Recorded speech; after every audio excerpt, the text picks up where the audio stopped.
અમદાવાદમાં હવે AI traffic clear કરશે. સિગ્નલ પર ખોટી રાહ જોવામાંથી મળશે મુક્તિ. અમદાવાદના વાહન ચાલકો માટે રાહતના સમાચાર છે. શહેરના વ્યસ્ત જંકશનો પર હવે એઆઈ ટ્રાફિકને હેન્ડલ કરશે. આ એડેપ્ટિવ ટ્રાફિક કંટ્રોલ સિસ્ટમ રસ્તા પર વાહનોની સંખ્યા જોઈને આપમેળે સિગ્નલનો સમય નક્કી કરશે. જો એક તરફ ટ્રાફિક વધુ હશે તો ત્યાં લીલી લાઇટ વધુ સમય ચાલુ રહેશે.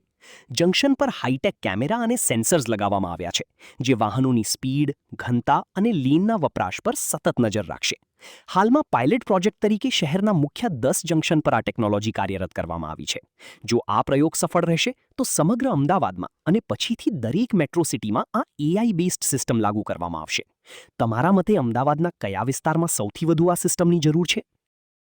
इसमें जो एडेप्टिव ट्रैफिक कंट्रोल सिस्टम है उसके तहत कैमरास जो है वो सिग्नलिंग के तहत डिसाइड करता है कि जो व्हीकल का फ़्लो, व्हीकल की स्पीड क्या है, उसके मुताबिक जो सिग्नल का टाइम है वो कंटिन्यूसली हर बार अपडेट होता रहता है. मैक्सिमम टाइम फिक्स किया गया है जैसे कि 50 सेकेंड, बट अगर ट्रैफिक का फ़्लो कम है और 20 सेकेंड में वो ट्रैफिक क्लियर हो जा रहा है तो एआई कैलकुलेशन के आधार पर जो बाकी का टाइम है वो अन्य सिग्नल को अलॉट कर देगा. तो इस तहत कंटिन्यूसली हर बार सिग्नल का टाइम चेंज होता रहेगा और जो ड्राइवर्स है उनको खाम खा अपना टाइम वेस्ट नहीं करना पड़ेगा, फ्लो भी मेंटेन होता रहेगा.